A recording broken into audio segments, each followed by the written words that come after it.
ਹਿਰਦੈ ਤਿਨਾ ਸਮਾਣੀ। ਪੀਵਹੁ ਅੰਮ੍ਰਿਤ ਸਦਾ ਰਹੋ ਹਰ ਰੰਗ, ਜਪਿਹੁ ਸਾਰੰਗ ਪਾਣੀ। ਕਹਿ ਨਾਨਕ ਸਦਾ ਗਾਵਹੁ,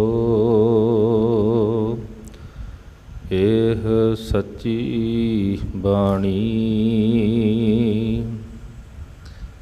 ਵਾਹਿਗੁਰੂ ਸਾਹਿਬ ਜੀ। ਨੀਕੀ ਕੀਰੀ ਮਹਿ ਕਲ ਰਾਖੈ, ਭਸਮ ਕਰੈ ਲਸ਼ਕਰ ਕੋਟ ਲਾਖੈ। ਨੀਕੀ ਕੀਰੀ ਮਹਿ ਕਲ ਰਾਖੈ, ਭਸਮ ਕਰੈ ਲਸ਼ਕਰ ਕੋਟ ਲਾਖੈ। ਜਿਸ ਕਾ ਸਾਸ ਨ ਕਾਢਤ ਆਪ, ਤਾਕੋ ਰਾਖਤ ਦੇ ਕਰ ਹਾਥ। ਮਾਨਸ ਜਤਨ ਕਰਤ ਬਹੁ ਭਾਂਤ, ਤਿਸਕੇ ਕਰਤਬ ਬਿਰਥੇ ਜਾਤ। ਮਾਰੈ ਨ ਰਾਖੈ ਅਵਰ ਨ ਕੋਇ, ਸਰਬ ਜੀਆਂ ਕਾ ਰਾਖਾ ਸੋਏ। ਕਾਹੇ ਸੋਚ ਕਰਹਿ ਰੇ ਪ੍ਰਾਣੀ, ਜਪ ਨਾਨਕ ਪ੍ਰਭ ਅਲਖ ਵਿਡਾਣੀ। ਕਾਹੇ ਸੋਚ ਕਰਹਿ ਰੇ ਪ੍ਰਾਣੀ, ਜਪ ਨਾਨਕ ਪ੍ਰਭ ਅਲਖ ਵਿਡਾਣੀ। ਵਾਹਿਗੁਰੂ ਜੀ ਕਾ ਖਾਲਸਾ, ਵਾਹਿਗੁਰੂ ਜੀ ਕੀ ਫਤਿਹ। ਜੁਗੋ ਜੁਗ ਅਟਲ, ਜਬਰ ਛਤਰ ਤਖਤ ਦੇ ਮਾਲਕ ਧੰਨ ਸਤਿਗੁਰੂ ਸ੍ਰੀ ਗੁਰੂ ਗ੍ਰੰਥ ਸਾਹਿਬ ਸੱਚੇ ਪਾਤਸ਼ਾਹ ਜੀ ਦੀ ਪਾਵਨ ਪਵਿੱਤਰ ਹਜ਼ੂਰੀ ਅੰਦਰ ਜੁੜ ਬੈਠੀ ਗੁਰੂ ਪਿਆਰੀ ਸਾਧ ਸੰਗਤ ਜੀਓ, ਅਕਾਲ ਪੁਰਖ ਜੀ ਨੇ ਅਪਾਰ ਬਖਸ਼ਿਸ਼ ਰਹਿਮਤ ਕੀਤੀ ਹੈ, ਜੋ ਕਿ ਆਪ ਸਭ ਧੰਨ ਸਤਿਗੁਰੂ ਸ੍ਰੀ ਗੁਰੂ ਤੇਗ ਬਹਾਦਰ ਸਾਹਿਬ ਪਾਤਸ਼ਾਹ ਜੀ ਦੇ ਪਾਵਨ ਪਵਿੱਤਰ ਇਤਿਹਾਸਕ ਸਥਾਨ ਗੁਰਦੁਆਰਾ ਰਕਾਬਗੰਜ ਸਾਹਿਬ ਦੀਆਂ ਹਾਜ਼ਰੀਆਂ ਭਰਦੇ ਹੋਏ ਗੁਰਮਤਿ ਵਿਦਿਆਲੇ ਦੇ ਵਿਦਿਆਰਥੀਆਂ ਪਾਸੋਂ ਸਤਿਗੁਰਾਂ ਜੀ ਦੀ ਪਾਵਨ ਇਲਾਹੀ ਬਾਣੀ ਆਸਾ ਦੀ ਵਾਰ ਦੇ ਗੁਰ ਸ਼ਬਦ ਕੀਰਤਨ ਸਰਵਣ ਕਰ ਰਹੇ ਸੋ ਹੁਣ ਸਮਾਂ ਹੈ। ਪਾਵਨ ਸਥਾਨ 'ਤੇ ਚੱਲ ਰਹੀ ਲੜੀਵਾਰ ਗੁਰ ਸ਼ਬਦ ਵਿਚਾਰ ਦਾ ਪਾਵਨ ਵਿਚਾਰ ਚੱਲ ਰਹੀ ਹੈ। ਸੁਖਮਨੀ ਸਾਹਿਬ ਦੀ ਪਾਵਨ ਬਾਣੀ ਅੰਦਰ 17ਵੀਂ ਅਸ਼ਟਪਦੀ ਦਾ 5ਵਾਂ ਪਦਾ, ਜਿਸ ਦੀ ਵਿਚਾਰ ਸਰਵਣ ਕਰਵਾ ਰਹੇ ਹਨ ਭਾਈ ਸੁਖਵਿੰਦਰ ਸਿੰਘ ਜੀ। ਆਓ ਤਿੰਨਾਂ ਪਾਸੋਂ ਸਤਿਗੁਰਾਂ ਜੀ ਦੀ ਪਾਵਨ ਇਲਾਹੀ ਬਾਣੀ ਦੀ ਵਿਚਾਰ ਸਰਵਣ ਕਰੀਏ। ਵਾਹਿਗੁਰੂ ਜੀ ਕਾ ਖਾਲਸਾ, ਵਾਹਿਗੁਰੂ ਜੀ ਕੀ ਫਤਿਹ।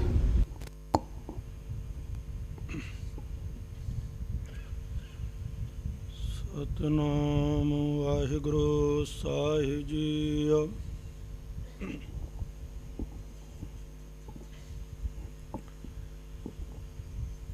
ਸਤਿਨਾਮ ਵਾਹਿਗੁਰੂ ਸਾਹਿਬ ਜੀਓ। ਤੂੰ ਪ੍ਰਭ ਦਾਤਾ ਦਾਨ ਮਤ ਪੂਰਾ, ਹਮ ਥਾਰੇ ਭਿਖਾਰੀ ਜੀਓ। ਮੈਂ ਕਿਆ ਮੰਗੋ ਕਿਛ ਥਿਰ ਨਾ ਰਾਈ, ਹਰ ਦੀਜੈ ਨਾਮ ਪਿਆਰੇ ਜੀਓ।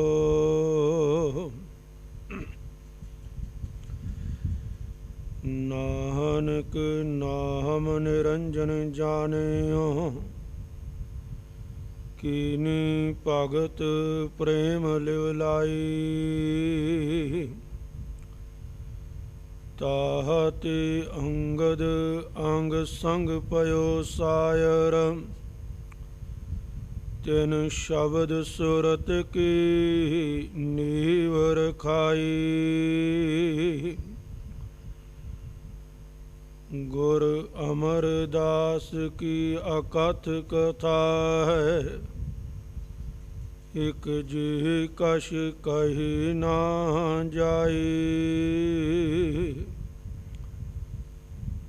सोहडी सृष्ट सकल तारण को, अब गुरु रामदास को मिली वडाई। सोहडी सृष्ट सकल तारण को, अब गुरु रामदास को मिली वडाई।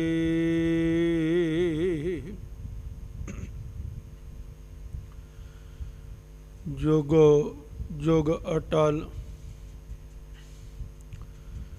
चवर छतर तख्त विराजमान। साहिब श्री गुरु ग्रंथ साहिब महाराज दी पावन पवित्र हजूरी दे अंदर सुभाईमान। गुरु रूप साध संगत जियो वडभागी हो, जो धन श्री गुरु तेग बहादुर महाराज दे पावन इतिहासिक अस्थान ते अमृत वेले तो लैके सजे हुए दीवाना अंदर निरंतर हाजरियां भरना कर रहे हो। कालीयुग मैं कीर्तन प्रधाना, गुरमुख जपिया लाए ध्याना। जिथे आप जी ने हुणे सतगुरां दी इलाही बाणी, आसा दी वार दे हर जस कीर्तन सरवण कीते ने। उथे हुण कुछ को समा चल रही लड़ीवार विचार नूं अगे तोरदियां होयां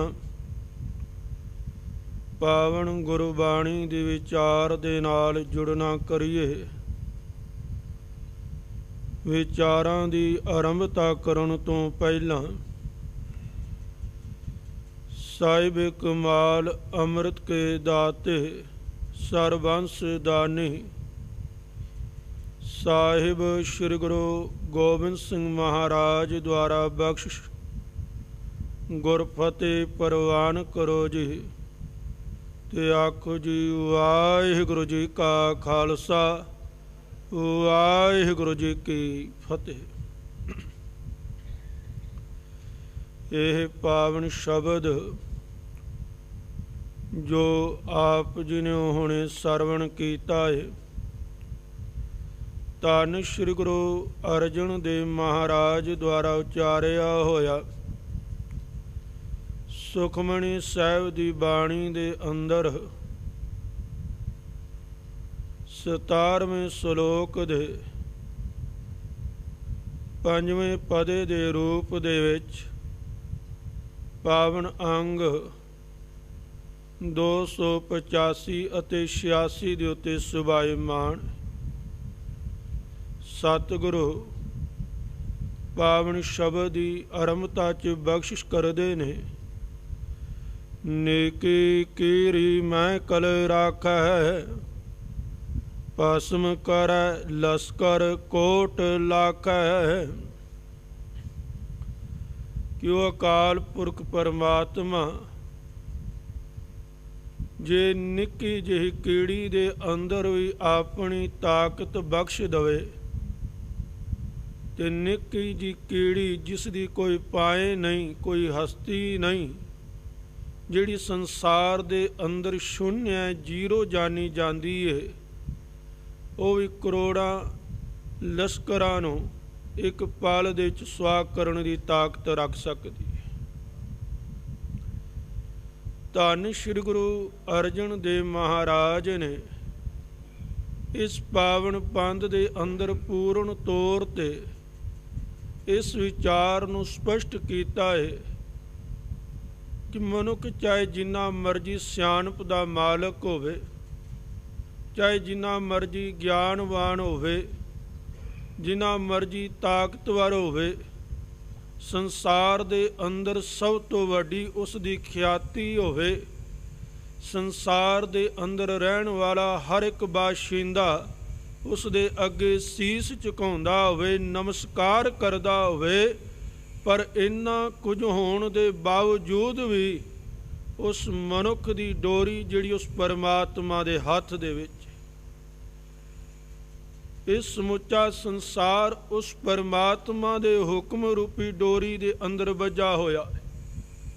ਇਹੋ ਜਿਹਾ ਇਸ ਸੰਸਾਰ ਦੇ ਅੰਦਰ ਨਾ ਕੁਝ ਹੋਇਆ ਹੈ ਤੇ ਨਾ ਹੀ ਕੁਝ ਹੋਵੇਗਾ ਜਿਹੜਾ ਕਿ ਉਸ ਪਰਮਾਤਮਾ ਤੋਂ ਬਾਹਰ ਹੋਵੇ। ਸਤਿਗੁਰਾਂ ਨੇ ਗੁਰਬਾਣੀ ਦੇ ਅੰਦਰ ਬਖਸ਼ਿਸ਼ ਕੀਤੀ, ਕਹਿੰਦੇ ਚਿੰਤਾ ਤਾ ਕੀ ਕੀਜੀਐ ਜੋ ਅਨਹੋਣੀ ਹੋਏ।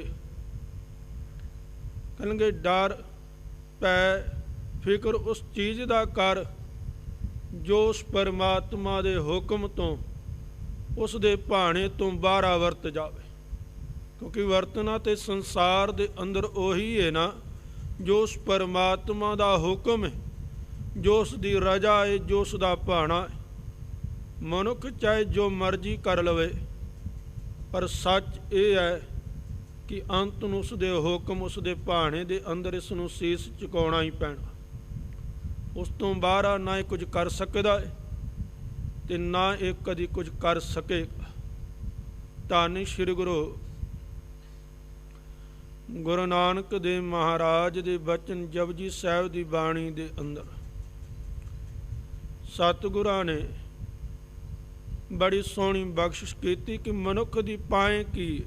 ਮਨੁੱਖ ਅਸਲ ਦੇ ਵਿੱਚ ਜਿਹੜਾ ਇੰਨਾ ਹੰਕਾਰ, ਇੰਨੀ ਹਉਮੈ ਚੁੱਕੀ ਫਿਰਦਾ ਏ, ਜਿਹੜਾ ਇਹ ਆਖਦਾ ਏ ਕਿ ਮੈਂ ਨਾ ਹੋਵਾਂ ਤੇ ਸ਼ਾਇਦ ਸੰਸਾਰ ਚੱਲਣਾ ਬੰਦ ਹੋ ਜਾਵੇ। ਜੇ ਮੈਂ ਨਾ ਹੁੰਦਾ ਤੇ ਇਹੋ ਜਿਹਾ ਕੁਝ ਸੰਸਾਰ ਦੇ ਅੰਦਰ ਹੋਣਾ ਨਹੀਂ ਸੀ। ਜੋ ਕੁਝ ਮੈਂ ਕਰ ਲਿਆ ਉਹ ਕੋਈ ਦੂਜਾ ਜਿਹੜਾ ਉਹ ਕਰ ਹੀ ਨਹੀਂ ਸਕਦਾ।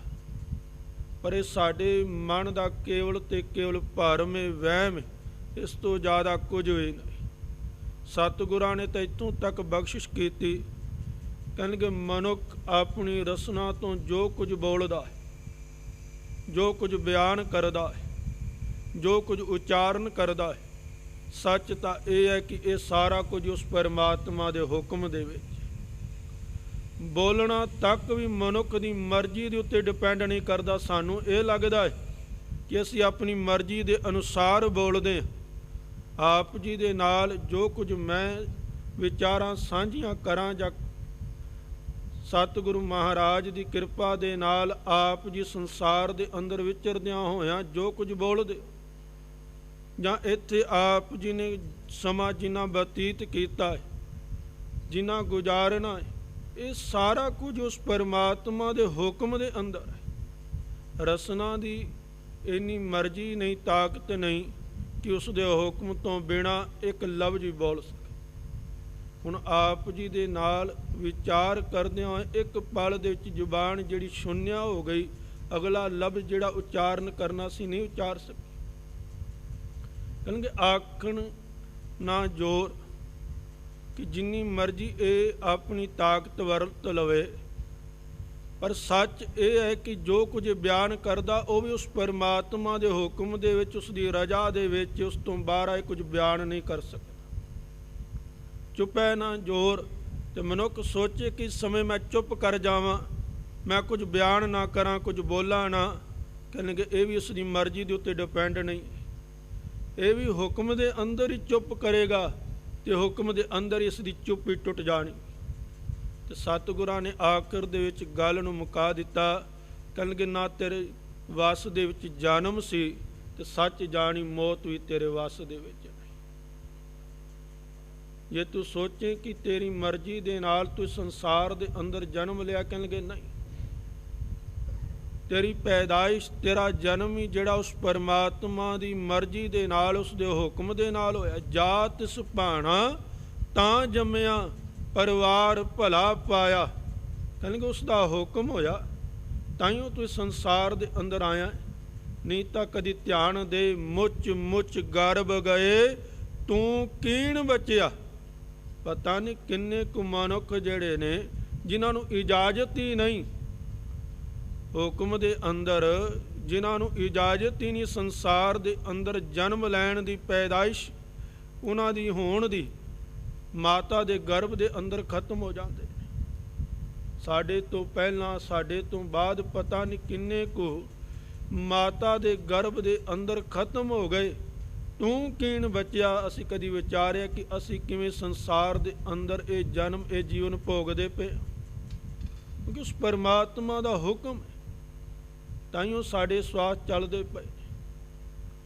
ਨਹੀਂ ਤਾਂ ਮਨੁੱਖ ਜਿਹੜਾ ਏ ਇੱਕ ਪਲ ਇੱਕ ਵੱਧ ਦਾ ਸਵਾਸ ਵੀ ਜਿਹੜਾ ਏ ਆਪਣੀ ਮਰਜ਼ੀ ਦੇ ਨਾਲ ਨਹੀਂ ਲੈ ਸਕਦਾ, ਤੇ ਨਾ ਹੀ ਆਪਣੀ ਮਰਜ਼ੀ ਦੇ ਨਾਲ ਇੱਕ ਸਵਾਸ ਘੱਟ ਕਰ ਸਕਦਾ। ਇਹ ਸਾਰਾ ਕੁਝ ਉਸ ਪਰਮਾਤਮਾ ਦੇ ਹੁਕਮ ਦੇ ਅੰਦਰ ਵਰਤਦਾ। ਹੁਕਮ ਹੈ ਅੰਦਰ ਸਭ ਕੋ, ਬਾਹਰ ਹੁਕਮ ਨਾ ਕੋਇ। ਕਿਉਂਕਿ ਧੰਨ ਸ਼੍ਰੀ ਗੁਰੂ ਅਰਜਨ ਦੇਵ ਮਹਾਰਾਜ ਦਾ ਜੀਵਨ ਤੇ ਧੰਨ ਸ਼੍ਰੀ ਗੁਰੂ ਗੁਰੂ ਤੇਗ ਬਹਾਦਰ ਮਹਾਰਾਜ ਦਾ ਜੀਵਨ ਜੇ ਅਸੀਂ ਪੂਰਨ ਤੌਰ ਤੇ ਵਾਚੀਏ ਨਾ, ਤੇ ਸਾਨੂੰ ਇਹ ਗੱਲ ਪੂਰਨ ਤੌਰ ਤੇ ਸਪਸ਼ਟ ਹੋ ਜਾਵੇਗੀ ਕਿ ਰਜਾ ਹੁਕਮ ਅਸਲ ਦੇ ਵਿੱਚ ਹੈ ਕਿ ਰਜਾ ਦੇ ਵਿੱਚ, ਹੁਕਮ ਦੇ ਵਿੱਚ, ਭਾਣੇ ਦੇ ਵਿੱਚ ਰਿਹਾ ਕਿਵੇਂ ਜਾਂਦਾ ਹੈ। ਤੇ ਜਦੋਂ ਭਾਣਾ ਹੁਕਮ ਵਰਤਦਾ ਹੈ ਤੇ ਫਿਰ ਦੁਸ਼ਮਣ ਚਾਹੇ ਜਿੰਨਾ ਮਰਜ਼ੀ ਡਾਢਾ ਹੋਵੇ, ਵੱਡਾ ਹੋਵੇ, ਤੇ ਜੇ ਉਸ ਪਰਮਾਤਮਾ ਦਾ ਹੁਕਮ ਨਹੀਂ, ਉਸ ਦਾ ਭਾਣਾ ਨਹੀਂ, ਤੇ ਉਹ ਰੰਚਕ ਮਾਤਰ ਵੀ ਨੁਕਸਾਨ ਨਹੀਂ ਪਹੁੰਚਾ ਸਕਦਾ। ਵਰਤਣਾ ਉਹੀ ਹੈ ਜੋ ਉਸ ਦਾ ਭਾਣਾ ਹੈ, ਜੋ ਉਸ ਦਾ ਹੁਕਮ ਹੈ।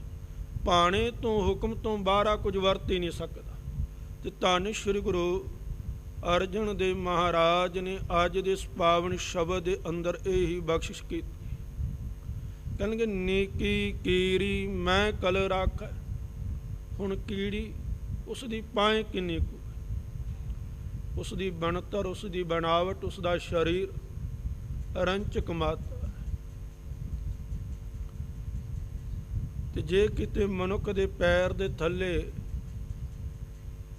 ਕੀੜੀ ਦਾ ਸਰੀਰ ਆ ਜਾਵੇ ਤੇ ਅਗਲਾ ਸਵਾਸ ਵੀ ਜਿਹੜਾ ਹੈ ਉਹ ਨਹੀਂ ਲੈ ਪਾਉਂਦੀ, ਉਸ ਦੇ ਜੀਵਨ ਦਾ ਅੰਤ ਹੋ ਜਾਂਦਾ ਹੈ। ਪਰ ਸਤਿਗੁਰੂ ਮਹਾਰਾਜ ਬਖਸ਼ਿਸ਼ ਕਰਦੇ ਨੇ, ਕਹਿੰਦੇ ਉਹ ਪਰਮਾਤਮਾ ਅਕਾਲ ਪੁਰਖ ਜੇ ਉਸ ਦੇ ਅੰਦਰ ਆਪਣੀ ਤਾਕਤ ਨੂੰ, ਜਾਂ ਸਿੱਧਾ ਕਹਾਂ ਕਿ ਆਪਣੇ ਹੁਕਮ ਨੂੰ, ਆਪਣੇ ਭਾਣੇ ਨੂੰ ਟਿਕਾ ਦੇਵੇ, ਤੇ ਸੱਚ ਜਾਣਨਾ ਇੱਕ ਛੋਟੀ ਜਿਹੀ ਕੀੜੀ ਵੀ ਜਿਹੜੀ ਏ ਉਹ ਕਰੋੜਾਂ ਲਸ਼ਕਰਾਂ ਨੂੰ ਇੱਕ ਪਲ ਦੇ ਵਿੱਚ ਸੁਆਹ ਕਰ ਸਕਦੀ, ਖਤਮ ਕਰ ਸਕਦੀ। ਜਿਨ੍ਹਾਂ ਨੂੰ ਸੰਸਾਰ ਦੇ ਅੰਦਰ ਕੋਈ ਮਾਣ ਨਹੀਂ, ਜਿਨ੍ਹਾਂ ਨੂੰ ਸੰਸਾਰ ਦੁਤਕਾਰਦਾ ਹੋਵੇ, ਜਿਨ੍ਹਾਂ ਨੂੰ ਅਜਿਹੀ ਜਾਣਿਆ ਜਾਂਦਾ ਹੋਵੇ, ਜਿਨ੍ਹਾਂ ਦੀ ਸੰਸਾਰ ਨਖੇਦੀ ਕਰਦਾ ਹੋਵੇ, ਨਾ ਘਰ ਦੇ ਵਿੱਚ ਕੋਈ ਇੱਜ਼ਤ ਦੇਵੇ, ਨਾ ਬਾਹਰਲੇ ਪਾਸੇ ਕੋਈ ਜਿਹੜਾ ਉਹਨਾਂ ਨੂੰ ਮਾਣ ਦੇਵੇ, ਜਿਹੜੇ ਪੂਰਨ ਤੌਰ ਤੇ ਸਪਸ਼ਟ ਕਹੀਏ ਕਿ ਇਹ ਨਖੇਦ ਬੰਦਾ ਕਿਸੇ ਕੰਮ ਦਾ ਨਹੀਂ। ਸਤਿਗੁਰੂ ਮਹਾਰਾਜ ਜੀ ਉਸ ਦੇ ਸਿਰ ਦੇ ਉੱਤੇ ਹੱਥ ਟਿਕਾ ਦੇ, ਉਹ ਵੀ ਇੰਨੀ ਤਾਕਤ ਰੱਖਦਾ ਹੈ ਕਿ ਕਰੋੜਾਂ ਦੇ ਨਾਲ ਇਕੱਲਾ ਜੂਝ ਸਕਦਾ ਹੈ। ਕਰੋੜਾਂ ਨੂੰ ਇੱਕ ਪਲ ਦੇ ਵਿੱਚ ਖਤਮ ਕਰ ਸਕਦਾ ਹੈ, ਨਾਸ਼ ਕਰ ਸਕਦਾ ਹੈ। ਤੇ ਜੇ ਇਤਿਹਾਸ ਦੇ ਅੰਦਰ ਝਾਤੀ ਮਾਰੀਏ ਤੇ ਲਛਮਣ ਦਾਸ ਬੈਰਾਗੀ,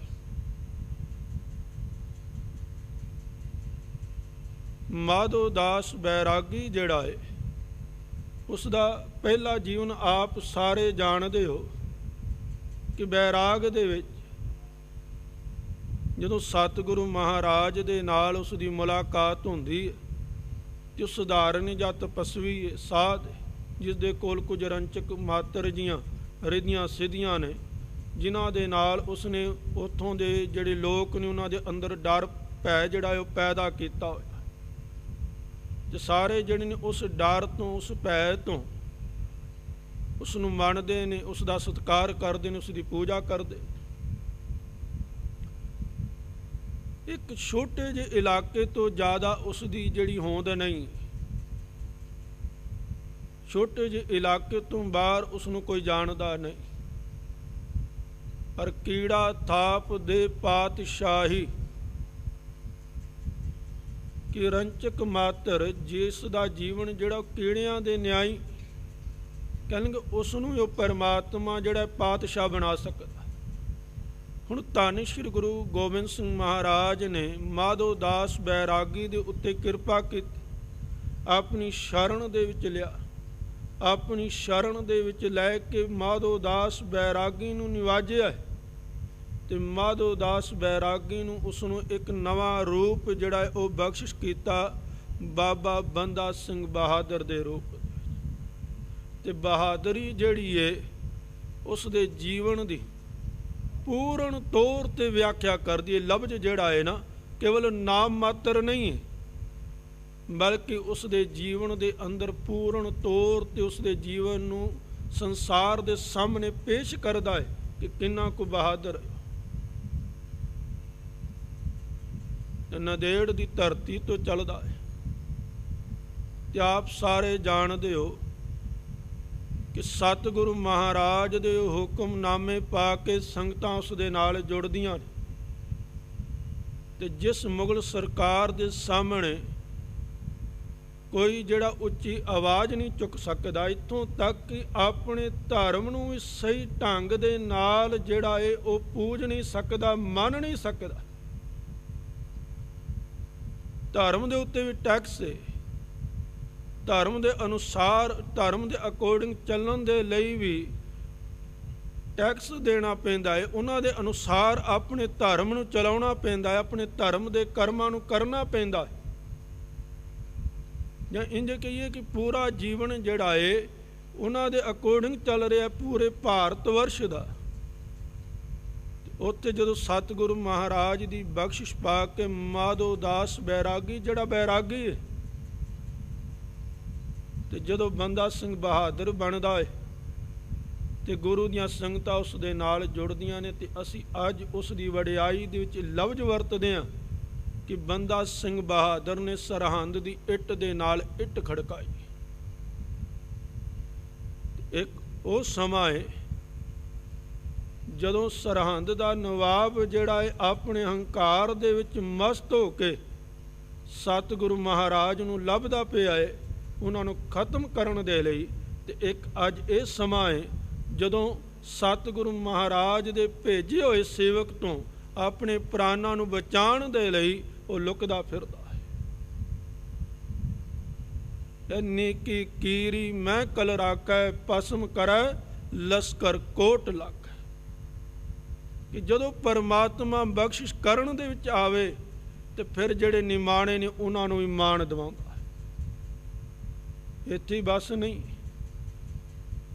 ਭਗਤ ਨਾਮਦੇਵ ਜੀ ਦਾ ਜੀਵਨ ਸਤਿਗੁਰਾਂ ਨੇ ਗੁਰਬਾਣੀ ਦੇ ਅੰਦਰ ਬਖਸ਼ਿਸ਼ ਕੀਤੀ। ਕਹਿਣਗੇ ਗੋਬਿੰਦ ਗੋਬਿੰਦ ਗੋਬਿੰਦ ਸੰਗ, ਨਾਮ ਦਿਓ ਮਨ ਲੀਨਾ, ਆੜ ਦਾਮ ਕੋ ਸ਼ੀਪਰ ਹੋਇਓ ਲਾਖਿਨ। ਪਰ ਇਸ ਤੋਂ ਪਹਿਲਾਂ ਦਾ ਜਿਹੜਾ ਜੀਵਨ, ਹਸਤ ਖੇਲਤ ਤੇਰੇ ਦੋਹਰੇ ਆਇਆ, ਭਗਤ ਕਰਤ ਨਾਮਾ ਪਗਰ ਉਠਾਇਆ, ਹਿਨੜੀ ਜਾਤ ਮੇਰੀ ਜਾਦਮ ਰਾਇਆ, ਛੀਪੇ ਕੇ ਜਨਮ ਕਾਹੇ ਕੋ ਆਇਆ।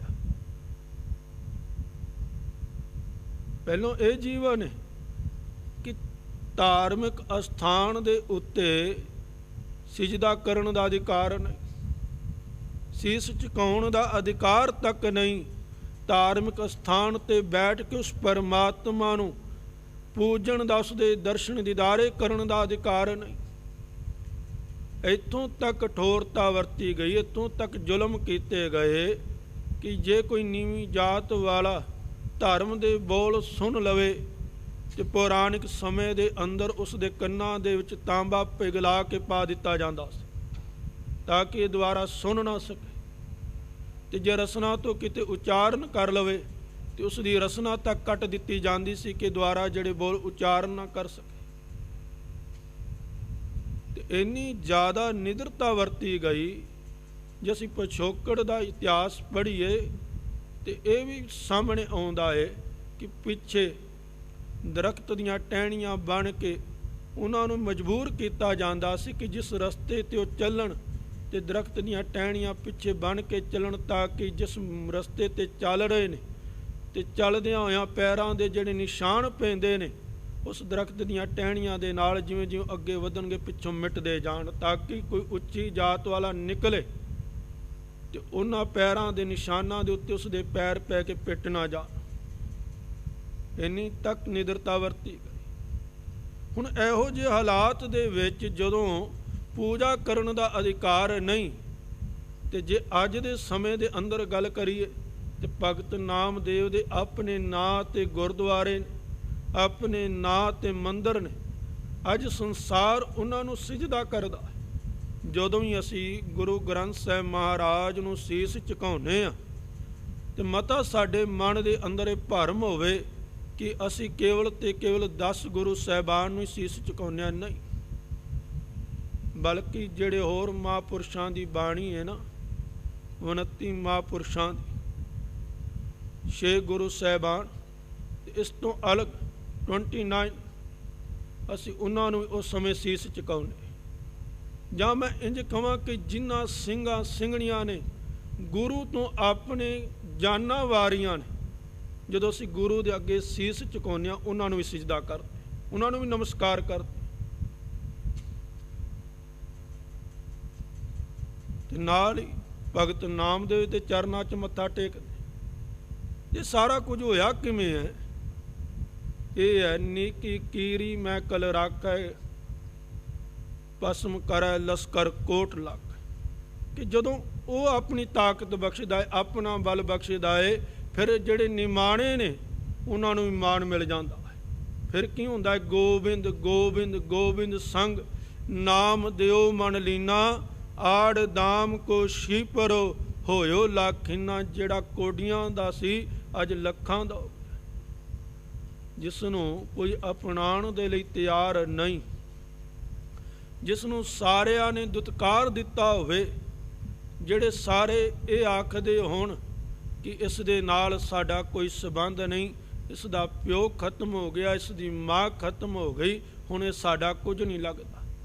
ਕਿਸੇ ਰਿਸ਼ਤੇਦਾਰ, ਕਿਸੇ ਸਾਕ ਸੰਬੰਧੀ ਨੇ ਬਾਂਹ ਨਾ ਫੜੀ ਹੋਵੇ ਤੇ ਜਦੋਂ ਧੰਨ ਸ਼੍ਰੀ ਗੁਰੂ ਅਮਰਦਾਸ ਮਹਾਰਾਜ ਦੇ ਚਰਨਾਂ 'ਚ ਥਾਂ ਮਿਲੀ ਤੇ ਉਹ ਭਾਈ ਜੇਠਾ ਜਦੋਂ ਗੁਰੂ ਰਾਮਦਾਸ ਮਹਾਰਾਜ ਬਣਦੇ ਨੇ ਤੇ ਅੱਜ ਲੱਖਾਂ ਸੀਸ ਝੁਕਦੇ ਨੇ। ਲੱਖਾਂ ਸੀਸ ਜਿਹੜੇ ਨੇ ਇਹ ਅਰਦਾਸ ਬੇਨਤੀ ਕਰਦੇ ਨੇ ਕਿ ਇੱਕ ਅਰਦਾਸ ਪਾਠ ਕੀਰਤ ਕੀ, ਗੁਰੂ ਰਾਮਦਾਸ ਰਾਖੋ ਸ਼ਰਨਾਈ। ਕੇਵਲ ਇੱਕ ਦੀ ਗੱਲ ਨਹੀਂ, ਬਲਕਿ ਕਰੋੜਾਂ ਲੋਕ ਜਿਹੜੇ ਨੇ ਅੱਜ ਜਿਹੜੇ ਸੋਚਦੇ ਨੇ ਕਿ ਅਸੀਂ ਨਿਮਾਣੇ ਆ, ਸਾਨੂੰ ਗੁਰੂ ਆਪਣੇ ਚਰਨਾਂ ਦੀ ਥਾਂ ਦੇਵੇ, ਸਾਡੀ ਬਾਂਹ ਫੜੇ ਤੇ ਅਰਜ਼ੋਈ ਕਰਦੇ। ਤੇ ਸਭ ਤੋਂ ਜ਼ਿਆਦਾ ਸੀਸ ਅੱਜ ਦੇ ਸਮੇਂ ਦੇ ਅੰਦਰ ਜੇ ਝੁਕਦੇ ਨੇ ਤੇ ਗੁਰੂ ਰਾਮਦਾਸ ਮਹਾਰਾਜ ਦੇ ਦਰ ਤੇ ਝੁਕਦੇ। ਤੇ ਸਾਰਾ ਕੁਝ ਉਸ ਦੇ ਹੁਕਮ ਦੇ ਅੰਦਰ, ਉਸ ਦੇ ਭਾਣੇ ਦੇ ਅੰਦਰ ਵਰਤਦਾ ਹੈ। ਭਾਣੇ ਤੋਂ ਬਾਹਰ ਕੁਝ ਵੀ। ਨੀਕੀ ਕੀਰੀ ਮੈਂ ਕਲ ਰਾਖੈ, ਭਸਮ ਕਰੈ ਲਸਕਰ ਕੋਟ ਲਾਖੈ। ਜਿਸ ਕਾ ਸਾਸ ਨ ਕਾੜਤ ਆਪ, ਤਾਕੋ ਰਾਖਤ ਦੇ ਕਰ ਹਾਥ। ਕਹਿੰਦੇ ਜਿਸ ਨੂੰ ਪਰਮਾਤਮਾ ਮਾਰਨਾ ਨਾ ਚਾਹੇ, ਜੇ ਪਰਮਾਤਮਾ ਦਾ ਹੁਕਮ ਨਹੀਂ, ਜੇ ਉਸ ਦੀ ਰਜ਼ਾ ਨਹੀਂ ਕਿ ਇਹ ਇਨਸਾਨ ਦੇ ਜੀਵਨ ਦਾ ਅੰਤ ਹੋਵੇ, ਤੇ ਚਾਹੇ ਦੁਸ਼ਮਣ ਜਿੰਨਾ ਮਰਜ਼ੀ ਚਾਹੁਣ ਕਿ ਇਹ ਖਤਮ ਹੋ ਜਾਵੇ, ਕਹਿੰਦੇ ਉਹ ਕੁਝ ਵੀ ਨਹੀਂ ਕਰ ਸਕਦੇ। ਉਹਨਾਂ ਦੇ ਸੋਚਣ ਦੇ ਨਾਲ, ਉਹਨਾਂ ਦੇ ਯਤਨ ਕਰਨ ਦੇ ਨਾਲ ਕਹਿੰਦੇ ਕੁਝ ਵੀ ਹੋਣ ਵਾਲਾ ਨਹੀਂ, ਜੇ ਉਸ ਪਰਮਾਤਮਾ ਦਾ ਹੁਕਮ ਨਹੀਂ, ਜੇ ਉਸ ਦੀ ਰਜ਼ਾ ਨਹੀਂ, ਉਸ ਦਾ ਬਾਣਾ ਨਹੀਂ। ਧੰਨ ਸ਼੍ਰੀ ਗੁਰੂ ਅਰਜਨ ਦੇਵ ਮਹਾਰਾਜ ਦੇ ਜੀਵਨ ਦੇ ਜੇ ਅਸੀਂ ਝਾਤ ਮਾਰੀਏ ਤੇ ਸਭ ਤੋਂ ਪਹਿਲਾਂ ਸੁਲੀ ਖਾਨ ਦੀ ਗੱਲ ਕਰੀਏ। ਉਹਨਾਂ ਦਾ ਵੱਡਾ ਭਰਾਤਾ ਜਿਹੜਾ ਹੈ ਬਾਬਾ ਪ੍ਰਿਥੀ ਚੰਦ, ਸੁਲੀ ਖਾਨ ਨੂੰ ਜੇ ਉਸਨੇ ਨਿਮੰਤਰਣ ਕੀਤਾ ਕਿ ਉਹ ਹਰਿਮੰਦਰ ਸਾਹਿਬ ਆਵੇ, ਅੰਮ੍ਰਿਤਸਰ ਸਾਹਿਬ ਆਵੇ, ਤੇ ਉਸ ਦੇ ਪਿੱਛੇ ਜਿਹੜੀ ਕੋਸ਼ਿਸ਼ ਉਹ ਇਹੀ ਹੈ ਕਿ ਉਹ ਗੁਰੂ ਅਰਜਨ ਦੇਵ ਮਹਾਰਾਜ ਨੂੰ ਮਾਰ ਮੁਕਾਵੇ, ਉਹਨਾਂ ਨੂੰ ਖਤਮ ਕਰ ਦੇਵੇ। ਇੱਥੋਂ ਤੱਕ ਕਿ ਜਦੋਂ ਖਬਰਾਂ ਪਹੁੰਚ ਗਈਆਂ ਕਿ ਸੁਲੀ ਖਾਨ ਜਿਹੜਾ ਚੜ੍ਹਾਈ ਕਰਕੇ ਆ ਰਿਹਾ ਹੈ, ਤੇ ਸੰਗਤਾਂ ਦੇ ਵਿੱਚ ਵਿਚਾਰਾਂ ਛੜੀਆਂ। ਗੁਰੂ ਮਹਾਰਾਜ ਨੂੰ ਵਾਰ-ਵਾਰ ਇਹ ਆਖਿਆ ਗਿਆ ਕਿ ਕੁਝ ਇਹੋ ਜਿਹਾ ਕੀਤਾ ਜਾਵੇ ਕਿ ਜਿਸ ਦੇ ਨਾਲ ਸੁਲੀ ਖਾਨ ਨੂੰ ਰਸਤੇ ਦੇ ਵਿੱਚ ਰੋਕ ਲਿਆ ਜਾਵੇ। ਕਿਉਂਕਿ ਜਦੋਂ ਸਾਨੂੰ ਭੀੜ ਦਾ ਪਤਾ ਲੱਗ ਜਾਵੇ ਨਾ ਕਿ ਸਾਡੇ ਉੱਤੇ ਆਉਣ ਵਾਲੇ ਸਮੇਂ ਦੇ ਵਿੱਚ ਮੁਸੀਬਤ ਪੈਣੀ, ਤੇ ਮਨੁੱਖ ਦਾ ਸੁਭਾਅ ਹੈ, ਇਹ ਸੁਭਾਵਿਕ ਜੀ ਗੱਲ ਹੈ ਕਿ ਮਨੁੱਖ ਫਿਰ ਯਤਨ ਸ਼ੁਰੂ ਕਰ ਦਿੰਦਾ ਉਸ ਤੋਂ ਬਚਣ ਦੇ ਲਈ। ਫਿਰ ਮਨੁੱਖ ਹੱਥ ਪੈਰ ਮਾਰਦਾ ਹੈ ਕਿ ਮੈਂ ਉਸ ਮੁਸੀਬਤ ਨੂੰ ਟਾਲ ਲਵਾਂ, ਇਸ ਤੋਂ ਪਹਿਲਾਂ ਕਿ ਮੇਰੇ ਜੀਵਨ ਦਾ ਕੁਝ ਜ਼ਿਆਦਾ ਵਿਗੜ ਜਾਵੇ, ਮੈਂ ਇਸ ਨੂੰ ਰੋਕ ਲਵਾਂ, ਠੱਲ ਪਾ ਲਵਾਂ। ਹੁਣ ਸੰਗਤਾਂ ਵੀ ਇਹ ਚਾਹੁੰਦੀਆਂ ਸੀ ਕਿ ਸੁਲੀ ਖਾਨ ਚੜ੍ਹ ਕੇ ਆ ਰਿਹਾ ਹੈ, ਇਹ ਨਾ ਹੋਵੇ ਕਿ ਉਹ ਸਤਿਗੁਰੂ ਮਹਾਰਾਜ ਨੂੰ ਬੰਦੀ ਬਣਾ ਲਵੇ, ਜਾਂ ਇੰਜ ਨਾ ਹੋਵੇ ਕਿ ਸਤਿਗੁਰੂ ਮਹਾਰਾਜ ਨੂੰ ਮਾਰ ਮੁਕਾਵੇ, ਤੇ ਕੁਝ ਇਹੋ ਜਿਹਾ ਕਰ ਲਿਆ ਜਾਵੇ ਜਿਸ ਦੇ ਨਾਲ ਉਸ ਨੂੰ ਰਸਤੇ ਦੇ ਵਿੱਚ ਠੱਲ ਪਾ ਲਈ ਜਾਵੇ ਕਿ ਵੱਡੀ ਅਣਹੋਣੀ ਹੋਣ ਤੋਂ ਪਹਿਲਾਂ ਹੀ, ਘਟਣ ਤੋਂ ਪਹਿਲਾਂ ਹੀ ਉਸ ਨੂੰ ਰੋਕ ਲਿਆ ਜਾਵੇ। ਹਰ ਇੱਕ ਨੇ ਆਪਣੀ ਸਮਝ ਦੇ ਅਨੁਸਾਰ ਸਤਿਗੁਰੂ ਮਹਾਰਾਜ ਨੂੰ ਸਲਾਹ ਦਿੱਤੀ। ਕਿਸੇ ਨੇ ਆਖਿਆ ਕਿ ਸਭ ਤੋਂ ਪਹਿਲਾਂ ਇੱਕ ਚਿੱਠੀ ਪੱਤਰ ਜਿਹੜਾ ਹੈ ਉਹ ਭੇਜਿਆ ਜਾਵੇ, ਆਪਣਾ ਪਕਸ਼ ਰੱਖਿਆ ਜਾਵੇ ਸਰਕਾਰ ਦੇ ਸਾਹਮਣੇ। ਕਿਉਂਕਿ ਜਦੋਂ ਕਿਸੇ ਨੂੰ ਰੋਕਣਾ ਹੋਵੇ ਨਾ, ਤੇ ਫਿਰ ਉਸ ਤੋਂ ਕਿਸੇ ਵੱਡੇ ਅਹੁਦੇਦਾਰ ਦੇ ਅੱਗੇ ਪੁਕਾਰ ਕਰਨੀ ਪੈਂਦੀ, ਜਿਸ ਦਾ ਉਸ ਦੇ ਉੱਤੇ ਜ਼ੋਰ ਚੱਲਦਾ ਹੋਵੇ, ਜਿਸ ਦੇ ਹੁਕਮ ਨੂੰ ਉਹ ਟਾਲ ਨਾ ਸਕੇ। ਅੱਜ ਦੇ ਸਮੇਂ ਦੇ ਅੰਦਰ ਵੀ ਜਦੋਂ ਕਾਨੂੰਨੀ ਤੌਰ 'ਤੇ ਅਸੀਂ ਆਪਣੇ ਜੀਵਨ ਦੇ ਅੰਦਰ ਫਸ ਜਾਂਦੇ ਹਾਂ, ਤੇ ਫਿਰ ਅਸੀਂ ਹੱਥ ਪੈਰ ਮਾਰਦੇ ਹਾਂ ਕਿ ਜਿਸ ਦੇ ਅੰਦਰ ਅਸੀਂ ਵੱਜ ਗਏ ਹਾਂ, ਉਸ ਤੋਂ ਕਿਸੇ ਵੱਡੇ ਅਹੁਦੇਦਾਰ ਦਾ ਫੋਨ ਕਰਾਇਆ ਜਾਵੇ, ਉਸ ਤੱਕ ਪੁਕਾਰ ਬੇਨਤੀ ਲਾਈ ਜਾਵੇ, ਤੇ ਉਹ ਜਿਹੜਾ ਇਸ ਨੂੰ ਆਪਣੇ ਆਰਡਰ ਜਾਰੀ ਕਰਕੇ ਰਸਤੇ ਦੇ ਵਿੱਚ ਰੋਕ ਲਵੇ। ਉਸੇ ਤਰ੍ਹਾਂ ਕਿ ਮੁਗਲ ਸਰਕਾਰ ਦੇ ਅੱਗੇ ਆਪਣਾ ਪਕਸ਼ ਜਿਹੜਾ ਉਹ ਰੱਖਿਆ ਜਾਵੇ, ਤਾਂ ਕਿ ਸਰਕਾਰ ਜਿਹੜੀ ਹੈ ਸੁਲੀ ਖਾਨ ਨੂੰ ਰਸਤੇ ਦੇ ਵਿੱਚ ਰੋਕ ਦੇਵੇ। ਸਤਿਗੁਰਾਂ ਨੇ ਸਾਫ਼ ਮਨਾਹੀ ਕਰ ਦਿੱਤੀ ਕਿ ਨਹੀਂ, ਇਹੋ ਜਿਹਾ ਕੁਝ ਵੀ ਨਹੀਂ ਕੀਤਾ ਜਾਵੇਗਾ। ਤੇ ਕਹਿਣਗੇ ਜੇ ਇੰਜ ਨਹੀਂ ਕਰਨਾ ਤੇ ਫਿਰ ਕੁਝ ਪਤਵੰਤੇ ਸੱਜਣ ਜਿਹੜੇ ਤੁਹਾਡੀ ਸਮਝ ਦੇ ਅਨੁਸਾਰ ਤੁਸੀਂ ਜਾਣਦੇ ਹੋ ਕਿ ਇਹ ਬੜੇ ਸੂਝਵਾਨ ਨੇ, ਗਿਆਨਵਾਨ ਨੇ, ਇਹਨਾਂ ਨੂੰ ਭੇਜਿਆ ਜਾਵੇ। ਕਿਉਂਕਿ ਇਸ ਤੋਂ ਪਹਿਲਾਂ ਵੀ ਜਦੋਂ ਅਕਬਰ ਦੇ ਸਮੇਂ ਦੇ ਅੰਦਰ ਗੋਇੰਦੇ ਮਰਹਾਏ ਦੇ ਪੁੱਤਰਾਂ ਨੇ ਸਤਿਗੁਰੂ ਮਹਾਰਾਜ ਦੀ ਸ਼ਿਕਾਇਤ ਕੀਤੀ ਸੀ ਨਾ, ਤੇ ਧੰਨ ਸ਼੍ਰੀ ਗੁਰੂ ਰਾਮਦਾਸ ਮਹਾਰਾਜ ਜਿਹੜੇ ਅਜੇ ਗੁਰੂ ਨਹੀਂ ਸੀ ਬਣੇ, ਉਹਨਾਂ ਨੂੰ ਅਕਬਰ ਦੇ ਪਾਸ ਆਪਣਾ ਪਕਸ਼ ਜਿਹੜਾ ਹੈ ਰੱਖਣ ਦੇ ਲਈ ਭੇਜਿਆ ਗਿਆ ਸੀ। ਪਰ ਉਸ ਸਮੇਂ ਗੱਲ ਹੋਰ ਸੀ। ਪਰ ਇੱਥੇ ਜਿਹੜਾ ਹੈ ਸੁਲੀ ਖਾਨ ਜਿਹੜਾ ਆਪਣੇ ਹੰਕਾਰ ਦੇ ਵਿੱਚ, ਆਪਣੀ ਹਉਮੈ ਦੇ ਚੜ੍ਹ ਕੇ ਆ ਰਿਹਾ, ਤੇ ਸਤਿਗੁਰੂ ਮਹਾਰਾਜ ਨੇ ਸਾਫ਼ ਮਨਾਹੀ ਕਰ ਦਿੱਤੀ ਕਿ ਨਹੀਂ, ਇਹੋ ਜਿਹਾ ਕੁਝ ਵੀ ਨਹੀਂ ਕੀਤਾ ਜਾਵੇਗਾ। ਕਿਸੇ ਨੂੰ ਵੀ ਆਪਣਾ ਦੂਤ ਬਣਾ ਕੇ ਸਰਕਾਰੀ ਦਰਬਾਰ ਦੇ ਵਿੱਚ ਨਹੀਂ ਭੇਜਿਆ ਜਾਵੇਗਾ, ਮੁਗਲ ਦਰਬਾਰ ਦੇ ਵਿੱਚ ਨਹੀਂ ਭੇਜਿਆ ਜਾਵੇਗਾ। ਕਹਿਣਗੇ ਜੇ ਕੁਝ ਵੀ ਨਹੀਂ ਕਰਨਾ ਫਿਰ ਕੋਈ ਉਪਾਅ ਵਰਤ ਲਓ, ਆਪਣੇ ਵੱਲੋਂ ਕੋਈ ਵਿਉਂਤਬੰਦੀ ਕਰ ਲਵੋ, ਆਪਣੀ ਸਿਆਣਪ ਵਰਤੋ, ਆਪਣੀ ਚਲਾਕੀ ਵਰਤੋ। ਪਰ ਸੱਚ ਜਾਣਨਾ ਜਿਨ੍ਹਾਂ ਦਾ ਜੀਵਨ ਹੁਕਮ ਦੇ ਅੰਦਰ ਟਿਕਿਆ ਹੈ ਨਾ, ਹੁਕਮ ਦੇ ਅੰਦਰ ਬੱਝਣ ਦਾ ਸਭ ਤੋਂ ਪਹਿਲਾ ਰਸਤਾ ਹੀ ਇਹ ਹੈ ਕਿ ਆਪ ਛੱਡ ਸਦਾ ਰਹਿ ਪਰਨੈ, ਗੁਰ ਬਿਨ ਅਵਰ ਨਾ ਜਾਣੈ ਕੋਈ। ਆਪਣੀ ਸਿਆਣਪ ਨੂੰ, ਆਪਣੀ ਚਲਾਕੀ ਨੂੰ ਤਿਆਗ ਦੇਵੇ। ਜੇ ਅਸੀਂ ਆਪਣੀ ਸਿਆਣਪ, ਆਪਣੀ ਚਲਾਕੀ ਵਰਤਦੇ ਹਾਂ, ਤੇ ਫਿਰ ਅਸੀਂ ਆਖੀਏ ਕਿ ਸਾਡਾ ਜੀਵਨ ਜਿਹੜਾ ਹੁਕਮ ਦੇ ਅੰਦਰ, ਭਾਣੇ ਦੇ ਅੰਦਰ ਅਸੀਂ ਚੱਲਦੇ ਹਾਂ, ਤੇ ਸਾਡੀ ਮੂਰਖਤਾ ਹੈ, ਇਹ ਸਾਡਾ ਵਹਿਮ, ਇਹ ਸਾਡਾ ਭਰਮ। ਕਿਉਂਕਿ ਜਿੱਥੇ ਹੁਕਮ ਹੈ, ਜਿੱਥੇ ਰਜਾ ਹੈ, ਜਿੱਥੇ ਭਾਣਾ ਹੈ, ਉੱਥੇ ਨਾ ਤਾਂ ਮਨੁੱਖ ਸਿਆਣਪ ਵਰਤ ਸਕਦਾ ਹੈ ਤੇ ਨਾ ਹੀ ਚਲਾਕੀ ਵਰਤ ਸਕਦਾ ਹੈ। ਕਿਸੇ ਪ੍ਰਕਾਰ ਦੀ ਨਾ ਚਲਾਕੀ ਨਾ ਹੁਜਤ ਜਿਹੜੀ ਉਹ ਮਨੁੱਖ ਕਰ ਹੀ ਨਹੀਂ ਸਕਦਾ। ਪੂਰਨ ਤੌਰ ਤੇ ਭਾਣੇ ਦੇ ਅੰਦਰ ਬੱਝਣ ਦਾ ਮਤਲਬ ਹੀ ਇਹੀ ਹੈ ਕਿ ਅਬ ਹਮ ਚਲੀ ਠਾਕੁਰ ਪਹਿਹਾਰ, ਜਬ ਸ਼ਰਨ ਪ੍ਰਭੂ ਕੀ ਆਈ, ਰਾਖ ਪ੍ਰਭੂ ਭਾਵੇਂ ਮਾਰ। ਇੱਥੇ ਪੜ੍ਹੀ ਵੀ ਜਾਣਾ ਤੇ ਨਾਲ ਭਾਣੇ ਤੋਂ ਬਾਹਰ ਸਭ ਕੁਝ ਕਰਨ ਦਾ ਯਤਨ ਵੀ ਕਰਨਾ। ਪਰ ਜਿੰਨੀ ਮਰਜ਼ੀ ਅਸੀਂ ਸਿਆਣਪ ਵਰਤੀਏ, ਚਲਾਕੀ ਵਰਤੀਏ, ਪਰ ਸੱਚ ਜਾਣਨਾ ਸਾਡੀ ਇਹ ਪਾਏ ਹੈ ਹੀ ਨਹੀਂ ਕਿ ਅਸੀਂ ਕੁਝ ਇਹੋ ਜਿਹਾ ਕਰ ਸਕੀਏ ਕਿ ਭਾਣੇ ਤੋਂ ਬਾਹਰ ਕਰ ਲਈ, ਹੁਕਮ ਤੋਂ ਬਾਹਰ ਕਰ ਲਈ। ਕਿਉਂਕਿ ਇਸ ਮਨੁੱਖ ਨੂੰ ਸਾਜਣ ਵਾਲਾ ਵੀ ਉਹੀ, ਇਸ ਦੇ ਜੀਵਨ ਦੇ ਅੰਦਰ ਕੀ ਵਾਪਰਨਾ ਹੈ ਤੇ ਮਨੁੱਖ ਨੇ ਕੀ ਕਰਨਾ ਹੈ, ਕਿਹਨਾਂ ਹਾਲਾਤਾਂ ਦੇ ਵਿੱਚ ਕਰਨਾ ਹੈ, ਕਿਸ ਤਰੀਕੇ ਦੇ ਨਾਲ ਕਰਨਾ ਹੈ, ਰਾਜਾ ਦੇ ਵਿੱਚ ਰਹਿ ਕੇ ਕਰਨਾ ਹੈ, ਸਿਆਣਪਾਂ ਦੇ ਵਿੱਚ ਮਨੁੱਖ ਨੇ ਕਰਨਾ ਹੈ, ਸਾਰਾ ਕੁਝ ਉਸ ਪਰਮਾਤਮਾ ਨੇ ਪਹਿਲਾਂ ਹੀ ਡਿਸਾਈਡ ਕਰ ਦਿੱਤਾ ਹੈ, ਪਹਿਲਾਂ ਹੀ ਲਿਖ ਦਿੱਤਾ ਹੈ। ਅਸੀਂ ਕਹਿੰਦੇ ਹਾਂ ਨਾ ਕਿ ਜਨਮ ਤੋਂ ਪਹਿਲਾਂ ਉਸ ਪਰਮਾਤਮਾ ਨੇ ਮੌਤ ਨੂੰ ਲਿਖ ਦਿੱਤਾ, ਮੌਤ ਦਾ ਸਮਾਂ ਜਿਹੜਾ ਉਹ ਨਿਸ਼ਚਿਤ ਕਰ ਦਿੱਤਾ ਹੈ। ਪਰ ਸੱਚ ਜਾਣਨਾ, ਉਹ ਜਨਮ ਤੋਂ ਪਹਿਲਾਂ ਸਿੱਧਾ ਮੌਤ ਤੱਕ ਨਹੀਂ ਪਹੁੰਚਿਆ, ਬਲਕਿ ਜਨਮ ਤੋਂ ਲੈ ਕੇ ਮੌਤ ਤੱਕ ਦਾ ਜਿਹੜਾ ਸਫ਼ਰ ਮਨੁੱਖ ਨੇ ਹੰਡਾਉਣਾ ਹੈ, ਇਸ ਦੇ ਇੱਕ ਇੱਕ ਪਲ ਨੂੰ, ਇਸ ਦੇ ਇੱਕ ਇੱਕ ਜਰਰੇ ਨੂੰ ਉਸਨੇ ਆਪਣੀ ਕਲਮ ਦੇ ਅੰਦਰ ਲਿਖਿਆ। ਸਿੱਧਾ ਮੌਤ ਤੱਕ ਨਹੀਂ ਪਹੁੰਚਿਆ ਕਿ ਜਨਮ ਤੋਂ ਪਹਿਲਾਂ ਉਸਨੇ ਮੌਤ ਨੂੰ ਲਿਖ ਦਿੱਤਾ ਤੇ ਸਿੱਧਾ ਮੌਤ ਤੱਕ ਪਹੁੰਚਿਆ, ਨਹੀਂ। ਜਨਮ ਲੈਣ ਤੋਂ ਪਹਿਲਾਂ, ਜਨਮ ਤੋਂ ਬਾਅਦ ਇਸਨੇ ਜੀਵਨ ਰੂਪੀ ਜਿਹੜਾ ਸਫ਼ਰ ਹੰਡਾਉਣਾ ਹੈ ਤੇ ਕਿਸ ਤਰ੍ਹਾਂ ਇਸ ਦਾ ਜੀਵਨ ਦਾ ਸਫ਼ਰ ਚੱਲੇ, ਇਹ ਸਾਰਾ ਕੁਝ ਉਸਨੇ ਲਿਖਿਆ ਹੋਇਆ। ਅਸੀਂ ਬੜਾ ਕੁਝ ਬਾਹਰਾ ਹੋ ਕੇ ਕਰਨ ਦਾ ਯਤਨ ਕਰਦੇ ਕਿ ਜਦੋਂ ਸਾਡੇ 'ਤੇ ਭੀੜ ਬਣ ਜਾਂਦੀ ਫਿਰ ਅਸੀਂ ਆਪਣੀ ਸਿਆਣਪਾ ਵਰਤਦੇ, ਫਿਰ ਸਾਨੂੰ ਹੁਕਮ, ਭਾਣਾ, ਰਜਾ, ਇਹ ਸਾਰੇ ਸ਼ਬਦ ਜਿਹੜੇ ਨੇ ਬੇਕਾਰ ਲੱਗਦੇ, ਸਾਨੂੰ ਇਹ ਸਮਝ ਦੇ ਵਿੱਚ ਨਹੀਂ ਆਉਂਦੇ। ਫਿਰ ਸਾਨੂੰ ਬਸ ਇਹੀ ਹੁੰਦਾ ਕਿ ਜੋ ਅਸੀਂ ਕਰ ਲਈਏ ਉਹੀ ਸਾਰਾ ਕੁਝ ਸਾਨੂੰ ਇਸ ਤੋਂ ਰਾਹਤ ਦਿਵਾ ਸਕਦਾ। ਸਾਡੀ ਇਸ ਪੀੜਾ ਤੇ ਇਸ ਦੁੱਖ ਤੋਂ ਅਸੀਂ ਆਪਣੀ ਸਿਆਣਪ ਦੇ ਨਾਲ ਹੀ ਨਿਵਰਤੀ ਕਰ ਸਕਦੇ ਹਾਂ, ਔਰ ਕਿਸੇ ਤਰੀਕੇ ਦੇ ਨਾਲ ਨਹੀਂ। ਉਹ ਚਾਹੇ ਤੁਸੀਂ ਹੋ ਤੇ ਚਾਹੇ ਮੈਂ।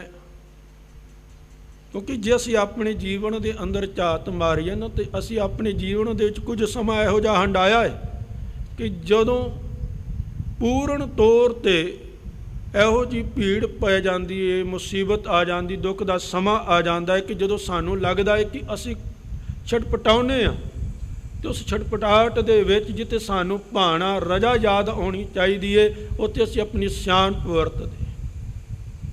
ਜਦੋਂ ਪਿਛਲੀ ਵਾਰੀ ਵੀ ਆਪ ਜੀ ਦੇ ਨਾਲ ਵਿਚਾਰ ਸਾਂਝੀ ਕੀਤੀ ਸੀ, ਉਦੋਂ ਵੀ ਇਹ ਗੱਲ ਆਖੀ ਸੀ ਕਿ ਜਿੰਨੀਆਂ ਵੀ ਗੱਦੀਆਂ ਲੱਗੀਆਂ ਨੇ ਤੇ ਜਿੰਨੇ ਵੀ ਪਖੰਡੀ ਗੁਰੂ ਬਣ ਕੇ, ਸਾਧ ਬਣ ਕੇ ਬਣੇ ਨੇ, ਜਿਨ੍ਹਾਂ ਦੀ ਅਸੀਂ ਚੌਂਕੀਆਂ ਭਰਦੇ ਹਾਂ, ਜਿਨ੍ਹਾਂ ਦੇ ਦਿਨਾਂ ਦਿਹਾੜਿਆਂ 'ਤੇ ਜਾਂਦੇ ਹਾਂ, ਇਹ ਸਾਰੇ ਤਾਈਓ ਨੇ ਕਿਉਂਕਿ ਅਸੀਂ ਰਜਾ ਤੇ ਭਾਣੇ ਨੂੰ ਛੱਡ ਕੇ ਆਪਣੀ ਸਿਆਣਪ ਵਰਤਦੇ।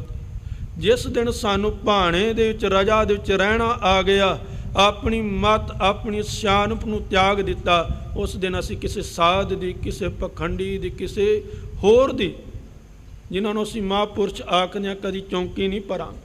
ਜਿਸ ਦਿਨ ਭਾਣੇ ਦੇ ਵਿੱਚ, ਰਜਾ ਦੇ ਵਿੱਚ ਰਹਿਣਾ ਆ ਗਿਆ, ਤੇ ਸੱਚ ਜਾਣਨਾ ਕਿ ਚਾਹੇ ਜਿੰਨਾ ਮਰਜ਼ੀ ਕੋਈ ਉੱਚਾ ਆਪਣੇ ਆਪ ਨੂੰ ਅਖਵਾਉਂਦਾ ਹੋਵੇ, ਤੇ ਚਾਹੇ ਜਿੰਨਾ ਮਰਜ਼ੀ ਕੋਈ ਉੱਚਾ ਜਿਹੜਾ ਆਖਿਆ ਜਾਂਦਾ ਹੋਵੇ, ਪਰ ਸੱਚ ਇਹ ਹੈ ਕਿ ਜਿਸ ਦਾ ਜਨਮ ਉਸ ਪਰਮਾਤਮਾ ਦੇ ਹੁਕਮ ਦੇ ਵਿੱਚ ਹੋਇਆ ਹੈ, ਜਿਸ ਦੀ ਮੌਤ ਉਸ ਦੇ ਹੁਕਮ ਦੇ ਵਿੱਚ ਬੱਝੀ ਹੋਈ ਹੈ, ਉਸ ਪਰਮਾਤਮਾ ਦੇ ਹੁਕਮ ਤੋਂ ਬਾਹਰ ਕੁਝ ਕਰ ਹੀ ਨਹੀਂ ਸਕਦਾ।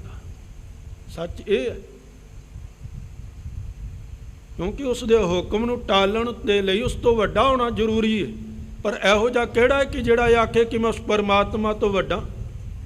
ਸਤਿਗੁਰਾਂ ਦੇ ਬਚਨ ਅਸੀਂ ਹਰ ਰੋਜ਼ ਪੜ੍ਹਦੇ ਹਾਂ ਕਿ ਗੁਣ ਇਹੋ ਹੋਰ ਨਾਹੀਂ ਕੋਏ, ਨਾ ਕੋ ਹੋਆ ਨਾ ਕੋ ਹੋਏ।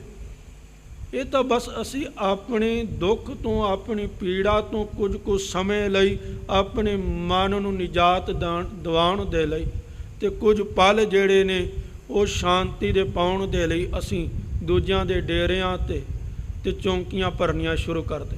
ਪਰ ਸੱਚ ਇਹ ਹੈ ਕਿ ਹੋਣਾ ਉਹੀ ਹੈ, ਵਾਪਰਨਾ ਉਹੀ ਹੈ ਜੋ ਉਸ ਦਾ ਹੁਕਮ ਹੈ। ਸਤਿਗੁਰੂ ਮਹਾਰਾਜ ਨੇ ਸਾਫ਼ ਮਨਾ ਕੀਤਾ ਕਿ ਨਹੀਂ, ਇੱਥੇ ਕਿਸੇ ਪ੍ਰਕਾਰ ਦੀ ਜਿਹੜੀ ਹੈ ਪੁਕਾਰ ਨਹੀਂ ਕੀਤੀ ਜਾਵੇਗੀ, ਬੇਨਤੀ ਨਹੀਂ ਕੀਤੀ ਜਾਵੇ।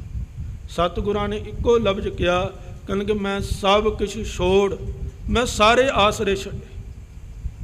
ਕਿਉਂਕਿ ਸਤਿਗੁਰਾਂ ਨੇ ਤੇ ਆਪ ਬਖਸ਼ਿਸ਼ ਕੀਤੀ ਹੈ। ਕਹਿੰਦੇ ਕੋਈ ਦੁਸ਼ਮਣ ਜਿਹੜਾ ਹੈ ਉਹ ਭਾਰੀ ਲਸ਼ਕਰ ਲੈ ਕੇ ਮਨੁੱਖ ਦੇ ਉੱਤੇ ਚੜ੍ਹਾਈ ਕਰੇ ਤੇ ਪਤਾ ਲੱਗ ਜਾਵੇ ਕਿ ਦੁਸ਼ਮਣ ਜਿਹੜਾ ਹੈ ਉਹ ਭਾਰੀ ਸਾਜੋ ਲਸ਼ਕਰ ਲੈ ਕੇ ਚੜ੍ਹਾਈ ਕਰ ਰਿਹਾ ਹੈ, ਤੇ ਜਿੰਨੇ ਵੀ ਸਾਕ ਸੰਬੰਧੀ ਨੇ ਕਹਿੰਦੇ ਉਹ ਸਾਰੇ ਸਾਥ ਛੱਡ ਦੇਣ। ਜਿਨ੍ਹਾਂ ਦੇ ਉੱਤੇ ਮਾਣ ਹੋਵੇ, ਜਿਨ੍ਹਾਂ ਦੇ ਸਾਨੂੰ ਸਹਾਰਾ ਹੋਵੇ, ਜਿਨ੍ਹਾਂ ਦੀ ਆਸ ਹੋਵੇ, ਕਹਿੰਦੇ ਸਾਰੇ ਇੱਕ ਪਲ ਦੇ ਵਿੱਚ ਸਾਥ ਛੱਡ ਦੇਣ, ਚੁੱਕੈ ਸਭ ਅਸਰਾਓ। ਸਾਰੇ ਸਹਾਰੇ ਜਿਹੜੇ ਨੇ ਉਹ ਖਤਮ ਹੋ ਜਾਣ, ਪਰ ਉਸ ਸਮੇਂ ਦੇ ਵਿੱਚ ਚੀਤ ਆਵੈ ਉਸ ਪਾਰ ਬ੍ਰਹਮ। ਜੇ ਉਸ ਪਰਮਾਤਮਾ ਦੀ ਰਜਾ ਦੇ ਵਿੱਚ ਉਹਦੇ ਭਾਣੇ ਦੇ ਅੰਦਰ ਆਪਣੇ ਆਪ ਨੂੰ ਬੰਨ੍ਹ ਲਵੇ ਅਤੇ ਉਸ ਨੂੰ ਯਾਦ ਕਰੇ, ਕਹਿਣਗੇ ਫਿਰ ਇਹੋ ਜਿਹੇ ਹਾਲਾਤ ਦੇ ਵਿੱਚ ਤੱਤੀ ਹਵਾ ਦਾ ਝੋਂਕਾ ਵੀ ਜਿਹੜਾ ਏ ਉਸ ਪਰਮਾਤਮਾ ਦੀ ਰਜਾ ਤੋਂ ਬਿਨਾਂ, ਉਸ ਦੇ ਭਾਣੇ ਤੋਂ ਬਿਨਾਂ ਉਸ ਮਨੁੱਖ ਦੇ ਸਰੀਰ ਨੂੰ ਛੂਹ ਨਹੀਂ ਸਕਦਾ। ਤੇ ਸਤਿਗੁਰਾਂ ਨੇ ਬਖਸ਼ਿਸ਼ ਕੀਤੀ, ਕਹਿਣਗੇ ਮੈਨੂੰ ਕਿਸੇ ਦੇ ਅੱਗੇ ਪੁਕਾਰ ਕਰਨ ਦੀ ਜ਼ਰੂਰਤ ਨਹੀਂ, ਨਾ ਕੋਈ ਚਿੱਠੀ ਪੱਤਰ ਭੇਜਿਆ ਜਾਵੇਗਾ ਅਤੇ ਨਾ ਹੀ ਕੋਈ ਪਤਵੰਤੇ ਸੱਜਣ ਜਿਹੜੇ ਨੇ ਆਪਣਾ ਪਕਸ਼ ਰੱਖਣ ਦੇ ਲਈ ਸਰਕਾਰੀ ਦਰਬਾਰ ਦੇ ਵਿੱਚ, ਮੁਗਲ ਦਰਬਾਰ ਦੇ ਵਿੱਚ ਭੇਜੇ ਜਾਣਗੇ, ਅਤੇ ਨਾ ਹੀ ਮੈਂ ਆਪਣੀ ਸਿਆਣਪ ਵਰਤਾਂ, ਨਾ ਕੋਈ ਚਲਾਕੀ ਵਰਤਾਂ। ਮੈਂ ਕੇਵਲ ਅਤੇ ਕੇਵਲ ਮੈਂ ਸਭ ਕੁਛ ਛੋੜ ਪ੍ਰਭ ਤੂੰ ਹੀ ਧਿਆਇਆ। ਮੈਂ ਸਾਰਾ ਕੁਝ ਛੱਡਿਆ, ਮੈਨੂੰ ਕਿਸੇ ਦੀ ਆਸ ਨਹੀਂ, ਮੈਂ ਕੇਵਲ ਅਤੇ ਕੇਵਲ ਤੇਰੇ ਚਰਨਾਂ ਦਾ ਮੁਹਤਾਜ ਹਾਂ। ਅਤੇ ਅੱਗੇ ਜੋ ਵਰਤਿਆ ਉਹ ਆਪ ਸਾਰੇ ਜਾਣਦੇ ਹੋ ਕਿ ਜਿਹੜਾ ਮਾਰਨ ਦੇ ਲਈ ਆਇਆ ਸੀ ਉਹ ਨਾਪਾਕ ਹੋ ਗਿਆ। ਸਤਿਗੁਰਾਂ ਨੇ ਸੋਲੀ ਖਾਣ ਦੇ ਲਈ ਲਫ਼ਜ਼ ਵਰਤੇ ਆ ਸ਼ਬਦਾਂ ਦੇ ਵਿੱਚ ਨਾਪਾਕ, ਕਿ ਸੋਲੀ ਖਾਨ ਜਿਹੜਾ ਏ ਉਹ ਨਾਪਾਕ ਹੋ ਕੇ ਮੌਤ ਨੂੰ ਪ੍ਰਾਪਤ ਹੋਇਆ। ਉਹ ਇਸ ਲਈ ਵਰਤਿਆ ਗਿਆ ਏ ਕਿ ਮੁਸਲਮਾਨ ਧਰਮ ਦੇ ਵਿੱਚ ਜਦੋਂ ਮਨੁੱਖ ਖਤਮ ਹੋ ਜਾਂਦਾ ਏ, ਅਕਾਲ ਚਲਾਣਾ ਕਰ ਜਾਂਦਾ ਏ, ਆਪ ਸਾਰੇ ਜਾਣਦੇ ਹੋ ਕਿ ਉਸ ਦੇ ਸਰੀਰ ਨੂੰ ਸਪੁਰਦੇ ਖਾਕ ਕੀਤਾ ਜਾਂਦਾ, ਧਰਤੀ ਦੇ ਵਿੱਚ ਦਬਿਆ ਜਾਂਦਾ ਹੈ। ਪਰ ਇੱਥੇ ਸੁਲੀ ਖਾਨ ਜਿਹੜਾ ਏ ਉਹ ਇਸ ਤੋਂ ਉਲਟ ਹਿੰਦੂ ਅਤੇ ਸਿੱਖ ਧਰਮ ਦੇ ਰੀਤੀ ਰਿਵਾਜ਼ਾਂ ਦੇ ਅਨੁਸਾਰ ਅਗਨੀ ਨੂੰ ਪ੍ਰਾਪਤ ਹੋਇਆ। ਉਹਦੀ ਦੇਹ ਜਿਹੜੀ ਏ, ਸਰੀਰ ਜਿਹੜਾ ਏ ਅਗਨੀ ਦੇ ਵਿੱਚ ਜਲ ਕੇ ਖਾਕ ਹੁੰਦਾ ਹੈ। ਇਸੇ ਲਈ ਸਤਿਗੁਰਾਂ ਨੇ ਉਸ ਦੇ ਲਈ ਲਫ਼ਜ਼ ਵਰਤਿਆ ਕਿ ਸੁਲੀ ਖਾਨ ਜਿਹੜਾ ਹੈ ਉਹ ਨਾਪਾਕ ਹੋ ਕੇ ਉਸ ਨੂੰ ਜਿਹੜਾ ਹੈ ਮੌਤ ਦੀ ਪ੍ਰਾਪਤੀ ਹੋਈ। ਇਹ ਭਾਣੇ ਦੇ ਅੰਦਰ, ਕਿ ਭਾਣੇ ਦੇ ਅੰਦਰ ਚਾਹੇ ਮਨੁੱਖ ਜਿੰਨਾ ਮਰਜ਼ੀ ਯਤਨ ਕਰੇ, ਕੋਸ਼ਿਸ਼ ਕਰੇ ਦੂਜੇ ਮਨੁੱਖ ਨੂੰ ਮਾਰਨ ਦੀ, ਪਰ ਸੱਚ ਇਹ ਹੈ ਕਿ ਜੇ ਉਸ ਪਰਮਾਤਮਾ ਦੀ ਰਜਾ ਨਹੀਂ, ਜੇ ਉਸ ਦਾ ਹੁਕਮ ਨਹੀਂ, ਤੇ ਕੋਈ ਚਾਹ ਕੇ ਵੀ ਦੂਜੇ ਮਨੁੱਖ ਨੂੰ ਮਾਰ ਨਹੀਂ ਸਕਦਾ, ਕਿਉਂਕਿ ਉਹ ਪਰਮਾਤਮਾ ਆਪ ਹੱਥ ਦੇ ਕੇ ਆਪਣੇ ਸੇਵਕ ਨੂੰ ਇਸ ਸੰਸਾਰ ਦੇ ਅੰਦਰ ਪੈਦਾ ਕੀਤੇ ਜੀਵ ਨੂੰ ਰੱਖਦਾ ਹੈ। ਜਿਸ ਦਾ ਸਾਹਿਬ ਡਾਢਾ ਹੋਏ ਤਿਸ ਨੂੰ ਮਾਰ ਨਾ ਸਕੈ, ਕਿਉਂਕਿ ਕੋਈ ਮਾਰ ਨਹੀਂ ਸਕਦਾ। ਧੰਨ ਸ਼੍ਰੀ ਗੁਰੂ ਹਰਗੋਬਿੰਦ ਸਾਹਿਬ ਮਹਾਰਾਜ ਦਾ ਜੀਵਨ ਸਾਡੇ ਸਾਹਮਣੇ। ਬਾਬਾ ਪ੍ਰਿਥੀ ਚੰਦ ਨੇ ਕਿੰਨਾ ਯਤਨ ਕੀਤਾ, ਉਹਨਾਂ ਨੂੰ ਕਿੰਨੀ ਵਾਰੀ ਮਾਰ ਮੁਕਾਉਣ ਦਾ ਯਤਨ ਕੀਤਾ, ਹਾਣੀ ਦੇ ਰਾਹੀਂ ਲੱਡੂਆਂ ਦੇ ਵਿੱਚ ਜ਼ਹਿਰ ਦੇ ਕੇ, ਇੱਥੋਂ ਤੱਕ ਕਿ ਜਿਹੜਾ ਖਿਡਾਉਣ ਵਾਲਾ ਸੀ ਉਸ ਦੇ ਜ਼ਰੀਏ ਮਾਰਨ ਦਾ ਯਤਨ ਕੀਤਾ, ਦਾਈ ਦੇ ਜ਼ਰੀਏ ਮਾਰਨ ਦਾ ਯਤਨ ਕੀਤਾ। ਪਰ ਇੰਨੇ ਯਤਨ ਕਰਨ ਤੋਂ ਬਾਅਦ ਆਖਿਰ ਦੇ ਵਿੱਚ ਹੋਇਆ ਕੀ? ਉਹ ਰੰਚਕ ਮਾਤਰ ਹੀ ਸਤਿਗੁਰੂ ਮਹਾਰਾਜ ਨੂੰ ਨੁਕਸਾਨ ਨਹੀਂ ਪਹੁੰਚਾ ਸਕਿਆ। ਤੇ ਸਤਿਗੁਰੂ ਬਖਸ਼ਿਸ਼ ਕਰਦੇ ਨੇ, ਕਹਿਣਗੇ ਜਿਸ ਕਾ ਸਾਸ ਨ ਕਾਢਤ ਆਪ, ਤਾਕੋ ਰਾਖਤ ਦੇ ਕਰ ਹਾਥ, ਮਾਨਸ ਯਤਨ ਕਰਤ ਬਹੁ ਪਾਤ, ਤਿਸਕੇ ਕਰਤਵ ਬਿਰਥੇ ਜਾਤ। ਹੁਣ ਮਨੁੱਖ ਇੱਥੇ ਸਿਆਣਪ ਜਦੋਂ ਵਰਤਦਾ, ਜਦੋਂ ਮਨੁੱਖ ਸੋਚਦਾ ਹੈ ਕਿ ਮੈਂ ਹੁਕਮ ਤੋਂ ਬਾਹਰ ਕੁਝ ਕਰ ਸਕਾਂ, ਕਿਉਂਕਿ ਸਾਡੀ ਜੀਵਨ ਦੇ ਅੰਦਰ ਜਿੰਨੀ ਵੀ ਚਿੰਤਾ ਹੈ ਨਾ, ਉਹ ਸਿਆਣਪ ਦੇ ਵਿੱਚੋਂ ਉਪਜੀ ਹੈ, ਸਿਆਣਪ ਦੇ ਵਿੱਚੋਂ ਪੈਦਾ ਹੋਈ। ਅਸੀਂ ਪਲ ਪਲ ਜਿਹੜੀ ਚਿੰਤਾ ਕਰਦੇ ਹਾਂ ਆਪਣੇ ਜੀਵਨ ਨੂੰ ਲੈ ਕੇ, ਜਾਂ ਆਪਣੇ ਪਰਿਵਾਰ ਨੂੰ ਲੈ ਕੇ, ਆਪਣੇ ਕਾਰੋਬਾਰ ਨੂੰ ਲੈ ਕੇ, ਉਹ ਆਪਣੀ ਪਾਏ ਦੀ ਹੋਮੇ ਦੇ ਵਿੱਚੋਂ ਕਹਿ ਲਈਏ, ਅਤੇ ਚਾਹੇ ਆਪਣੀ ਸਿਆਣਪ ਜਿਹੜੀ ਹੈ ਸਾਡੇ ਕੋਲ, ਜਿਸ ਦੇ ਉੱਤੇ ਸਾਨੂੰ ਮਾਣ, ਜਿਹਦਾ ਅਸੀਂ ਹੰਕਾਰ ਕਰਦੇ ਹਾਂ, ਉਸ ਦੇ ਵਿੱਚੋਂ ਪੈਦਾ ਹੋ। ਕਿਉਂਕਿ ਜੇ ਅਸੀਂ ਹੁਕਮ ਦੇ ਵਿੱਚ, ਰਜਾ ਦੇ ਵਿੱਚ ਰਹਿਣਾ ਸਾਨੂੰ ਆ ਜਾਂਦਾ ਨਾ, ਤੇ ਸਭ ਤੋਂ ਪਹਿਲਾਂ ਸਾਡਾ ਚਿੰਤਾ ਤੋਂ ਹੀ ਛੁਟਕਾਰਾ ਹੋ ਜਾਣਾ ਸੀ। ਮਨ ਦੇ ਅੰਦਰ ਕਦੇ ਵੀ ਚਿੰਤਾ ਜਿਹੜੀ ਉਹ ਪੈਦਾ ਹੀ ਨਹੀਂ ਹੋਣੀ ਸੀ। ਜੇ ਅਸੀਂ ਅੱਜ ਚਿੰਤਾ ਦੇ ਅੰਦਰ ਗ੍ਰਸੇ ਹੋਏ ਹਾਂ, ਤੇ ਚਿੰਤਾ ਦੇ ਵਿੱਚ ਗ੍ਰਸੇ ਹੋਣ ਕਰਕੇ ਸਾਡਾ ਸਰੀਰ ਜਿਹੜਾ ਕਈ ਬਿਮਾਰੀਆਂ ਦਾ ਸ਼ਿਕਾਰ ਹੋਇਆ ਪਿਆ, ਤੇ ਉਸ ਤੋਂ ਸਭ ਤੋਂ ਵੱਡਾ ਰੀਜ਼ਨ ਹੀ ਇਹੀ ਹੈ ਕਿ ਅਸੀਂ ਆਪਣੀ ਸਿਆਣਪ ਦੇ ਉੱਤੇ ਡਿਪੈਂਡ ਹਾਂ, ਅਸੀਂ ਆਪਣੀ ਸਿਆਣਪ ਵਰਤਦੇ ਹਾਂ। ਜਿਨ੍ਹਾਂ ਨੇ ਰਜਾ ਦੇ ਵਿੱਚ ਭਾਣੇ ਦੇ ਵਿੱਚ ਰਹਿ ਕੇ ਜੀਵਨ ਬਤੀਤ ਕੀਤਾ ਹੈ, ਸੱਚ ਜਾਣਨਾ, ਉਹਨਾਂ ਨੂੰ ਰੰਚਕ ਮਾਤਰ ਵੀ ਚਿੰਤਾ ਜਿਹੜੀ ਹੈ ਉਹ ਛੂ ਨਹੀਂ ਸਕੀ। ਉਦਾਹਰਨਾਂ ਇਤਿਹਾਸ ਦੇ ਅੰਦਰ ਸਾਡੇ ਸਾਹਮਣੇ, ਪਰ ਜਿਨ੍ਹਾਂ ਨੇ ਸਿਆਣਪ ਵਰਤੀ ਹੈ, ਚਿੰਤਿਤ ਉਹੀ ਹੁੰਦੇ ਨੇ। ਤੇ ਸਤਿਗੁਰੂ ਬਖਸ਼ਿਸ਼ ਕਰਦੇ ਨੇ, ਕਹਿੰਦੇ ਮਨੁੱਖ ਜਿੰਨਾ ਮਰਜ਼ੀ ਯਤਨ ਕਰੇ, ਪਰ ਸਾਰੇ ਯਤਨ ਜਿਹੜੇ ਨੇ ਉਸ ਪਰਮਾਤਮਾ ਦੇ ਹੁਕਮ ਤੋਂ ਬਾਹਰ ਕਹਿੰਦੇ ਵਿਅਰਥ ਜਾਂਦੇ ਨੇ, ਕਿਉਂਕਿ ਹੋਣਾ ਉਹੀ ਹੈ ਜੋ ਉਸ ਪਰਮਾਤਮਾ ਦਾ ਹੁਕਮ। ਮਾਰੈ ਨਾ ਰਾਖੈ ਅਵਰ ਨਾ ਕੋਏ, ਸਰਬ ਜੀਆਂ ਕਾ ਰਾਖਾ ਸੋਏ। ਕਹਿੰਦੇ ਮਾਰਨ ਵਾਲਾ ਤੇ ਰੱਖਣ ਵਾਲਾ ਕੋਈ ਹੋਰ ਨਹੀਂ ਹੈ, ਉਹ ਪਰਮਾਤਮਾ ਆਪ ਹੀ ਹੈ। ਤੇ ਸਾਰੇ ਜੀਆਂ ਦੀ ਰੱਖਿਆ ਕਰਨ ਵਾਲਾ, ਰਾਖੀ ਕਰਨ ਵਾਲਾ ਉਹ ਪਰਮਾਤਮਾ ਆਪ ਹੀ। ਸਾਰੇ ਜੀਵਾਂ ਦੇ ਸੰਸਾਰ ਦੇ ਅੰਦਰ ਉਹ ਪਰਮਾਤਮਾ ਆਪ ਹੀ ਰੱਖਿਆ ਕਰਦਾ ਪਿਆ ਹੈ। ਕਾਹੇ ਸੋਚ ਕਰੇ ਰੇ ਪ੍ਰਾਨੀ, ਜਪ ਨਾਨਕ ਪ੍ਰਭ ਅਲਖ ਵਿਡਾਣੀ। ਤੇ ਸਤਿਗੁਰੂ ਮਹਾਰਾਜ ਆਖਿਰ ਦੇ ਵਿੱਚ ਬਖਸ਼ਿਸ਼ ਕਰਦੇ ਨੇ ਕਿ ਇਹ ਮਨੁੱਖ ਤੂੰ ਕਿਉਂ ਫਿਕਰ ਕਰਦਾ ਹੈ, ਕਿਉਂ ਚਿੰਤਾ ਕਰਦਾ ਹੈ? ਤੂੰ ਇਸ ਚਿੰਤਾ ਤੋਂ ਬਾਹਰਾ ਹੋ ਕੇ ਇਹ ਨਾਨਕ ਆਖ ਕਿ ਜਿਹੜਾ ਪਰਮਾਤਮਾ ਅਲੱਖ ਹੈ, ਜਿਸ ਨੂੰ ਲਖਿਆ ਨਹੀਂ ਜਾ ਸਕਦਾ, ਜਿਹੜਾ ਅਚਰਜ ਜਿਸ ਨੂੰ ਬਿਆਨ ਨਹੀਂ ਕੀਤਾ ਜਾ ਸਕਦਾ, ਕੇਵਲ ਤੇ ਕੇਵਲ ਉਸ ਪਰਮਾਤਮਾ ਨੂੰ ਸਿਮਰਨਾ ਕਰ, ਉਸ ਨੂੰ ਧਿਆਉਣਾ ਕਰ। ਕਿਉਂਕਿ ਤੇਰਾ ਜੀਵਨ ਤਾਂ ਟਿਕਿਆ ਹੀ ਭਾਣੇ ਦੇ ਅੰਦਰ ਹੈ, ਭਾਣੇ ਤੋਂ ਬਾਹਰ ਤਾਂ ਤੇਰਾ ਜੀਵਨ ਕਦੀ ਹੈ ਹੀ ਨਹੀਂ ਸੀ। ਇਹ ਸਾਡੀ ਸੋਚ ਹੈ, ਇਹ ਸਾਡੀ ਸਮਝ ਹੈ, ਸਾਡਾ ਗਿਆਨ ਹੈ ਕਿ ਅਸੀਂ ਸੋਚਦੇ ਹਾਂ ਕਿ ਅਸੀਂ ਆਪਣੀ ਸਿਆਣਪ ਦੇ ਨਾਲ ਜਾਂ ਆਪਣੀ ਚਲਾਕੀ ਦੇ ਨਾਲ, ਜਾਂ ਜਿਹੜਾ ਸਾਡੇ ਕੋਲ ਅੱਖਰੀ ਗਿਆਨ ਹੈ, ਕਿਤਾਬੀ ਗਿਆਨ ਹੈ, ਜਾਂ ਸੰਸਾਰ ਦੇ ਅੰਦਰ ਜਿਹੜਾ ਸਾਡਾ ਸਾਥ ਬਣਿਆ ਹੋਇਆ ਹੈ, ਉਸ ਦੇ ਜ਼ਰੀਏ ਅਸੀਂ ਆਪਣੇ ਜੀਵਨ ਦੇ ਅੰਦਰ ਕੁਝ ਵੱਖਰਾ ਕਰ ਸਕਦੇ ਹਾਂ, ਭਾਣੇ ਤੋਂ ਬਾਹਰ ਕੁਝ ਕਰ ਸਕਦੇ। ਤੇ ਸਤਿਗੁਰੂ ਬਖਸ਼ਿਸ਼ ਕਰਦੇ ਨੇ, ਕਹਿਣ ਲੱਗੇ ਨਹੀਂ, ਕਿਉਂਕਿ ਇੱਥੇ ਤਾਂ ਮਨੁੱਖ ਦੀ ਜੀਵਨ ਰੂਪੀ ਡੋਰੀ ਜਿਹੜੀ ਹੈ ਨਾ, ਉਸ ਪਰਮਾਤਮਾ ਦੇ ਹੱਥ, ਜੀ ਜੰਤ ਤੇਰੇ ਧਾਰੇ, ਉਸ ਪਰਮਾਤਮਾ ਨੇ ਆਪਣੇ ਹੁਕਮ ਦੇ ਅੰਦਰ ਬੰਨੇ ਹੋਏ। ਤੇ ਜਿਸ ਚੀਜ਼ ਨੂੰ ਅਸੀਂ ਆਪਣੇ ਹੱਥ ਦੇ ਵਿੱਚ ਰੱਖ ਲਈਏ, ਜਿਸ ਦੀ ਲਗਾਮ ਸਾਡੇ ਹੱਥ ਦੇ ਵਿੱਚ ਹੋਵੇ, ਉਹ ਫਿਰ ਕਿਵੇਂ ਸਾਡੇ ਤੋਂ ਬਾਹਰ ਹੋ ਸਕਦਾ? ਤੇ ਸਾਡੀ ਲਗਾਮ ਜਿਹੜੀ ਉਸ ਪਰਮਾਤਮਾ ਦੇ ਹੱਥ ਦੇ ਵਿੱਚ, ਤੇ ਉਸ ਦੇ ਹੱਥ ਦੇ ਵਿੱਚ ਮਨੁੱਖ ਜਿੰਨੀ ਮਰਜ਼ੀ ਸਿਆਣਪ ਵਰਤ ਲਵੇ, ਪਰ ਉਸ ਦੇ ਹੱਥ ਤੋਂ ਬਾਹਰ ਕੁਝ ਕਰ ਹੀ ਨਹੀਂ ਸਕਦਾ। ਇਸ ਲਈ ਸਤਿਗੁਰੂ ਮਹਾਰਾਜ ਪੂਰਨ ਤੌਰ ਤੇ ਇਸ ਪਦੇ ਦੇ ਅੰਦਰ ਸਾਡੇ ਉੱਤੇ ਬਖਸ਼ਿਸ਼ ਕਰਦੇ ਨੇ ਕਿ ਇਹ ਭਾਈ ਆਪਣੇ ਮਨ ਦੇ ਅੰਦਰ ਇਸ ਗੱਲ ਨੂੰ, ਇਸ ਵਿਚਾਰ ਨੂੰ ਪੂਰਨ ਤੌਰ ਤੇ ਬਿਠਾ ਕਿ ਤੇਰਾ ਜੀਵਨ ਭਾਣੇ ਦੇ ਅੰਦਰ, ਹੁਕਮ ਦੇ ਅੰਦਰ ਟਿਕਿਆ ਹੋਇਆ ਹੈ, ਤੇ ਸਭ ਕੁਝ ਕਰਨ ਵਾਲਾ ਉਹ ਪਰਮਾਤਮਾ ਆਪ ਹੈ। ਤੇ ਸਾਰੀਆਂ ਸਿਆਣਪਾਂ, ਸਾਰੀਆਂ ਚਲਾਕੀਆਂ ਛੱਡ ਕੇ ਕੇਵਲ ਉਸ ਪਰਮਾਤਮਾ ਨੂੰ ਸਿਮਰ, ਉਸ ਨੂੰ ਧਿਆ। ਜਿਸ ਦਿਨ ਤੂੰ ਰਜਾ ਦੇ ਵਿੱਚ, ਭਾਣੇ ਦੇ ਵਿੱਚ ਤੈਨੂੰ ਰਹਿਣਾ ਆ ਗਿਆ, ਸੱਚ ਜਾਣੀ ਤੇਰੇ ਜੀਵਨ ਦੀਆਂ ਸਾਰੀਆਂ ਚਿੰਤਾ, ਸਾਰੇ ਝੋਰੇ ਜਿਹੜੇ ਨੇ ਇੱਕ ਪਲ ਦੇ ਵਿੱਚ ਖਤਮ ਹੋ ਜਾਣ। ਇਸ ਲਈ ਜ਼ਰੂਰਤ ਹੈ ਗੁਰੂ ਸ਼ਬਦ, ਗੁਰਬਾਣੀ ਦੇ ਨਾਲ ਜੁੜੀਏ ਤੇ ਗੁਰਬਾਣੀ ਦੇ ਅਕੋਰਡਿੰਗ ਆਪਣੇ ਜੀਵਨ ਨੂੰ ਢਾਲੀਏ, ਤਾਂ ਕਿ ਇਹ ਲਫ਼ਜ਼ ਕੇਵਲ ਪੜ੍ਹਨ ਮਾਤਰ, ਸੁਣਨ ਮਾਤਰ ਤੱਕ ਸਾਡੇ ਜੀਵਨ ਦੇ ਅੰਦਰ ਸੀਮਿਤ ਨਾ ਰਹਿਣ, ਬਲਕਿ ਰਜਾ ਤੇ ਭਾਣੇ ਨੂੰ ਅਸੀਂ ਹੰਢਾਈਏ ਤੇ ਇਸ ਸੰਸਾਰ ਦੇ ਅੰਦਰ ਵੀ ਇੱਕ ਸੁਚੱਜਾ ਜੀਵਨ ਬਤੀਤ ਕਰ ਸਕੀਏ।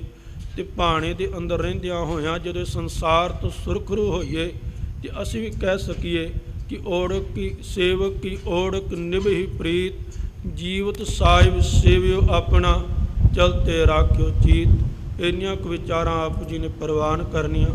ਵਿਚਾਰਾਂ ਕਰਦਿਆਂ ਹੋਈਆਂ ਅਨੇਕਾਂ ਹੀ ਪ੍ਰਕਾਰ ਦੀਆਂ ਗਲਤੀਆਂ ਬਖਸ਼ ਲੈਣੀਆਂ।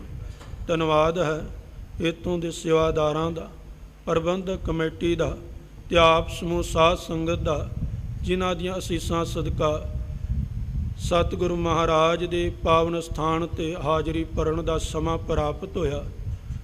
ਸੋ ਸਤਿਗੁਰੂ ਧੰਨ ਸ਼੍ਰੀ ਗੁਰੂ ਗੋਬਿੰਦ ਸਿੰਘ ਮਹਾਰਾਜ ਦੁਆਰਾ ਬਖਸ਼ਿਸ਼ ਗੁਰਫਤਿਹ ਪ੍ਰਵਾਨ ਕਰੋ ਜੀ। ਤੇ ਆਖੋ ਜੀ ਵਾਹਿਗੁਰੂ ਜੀ ਕਾ ਖਾਲਸਾ।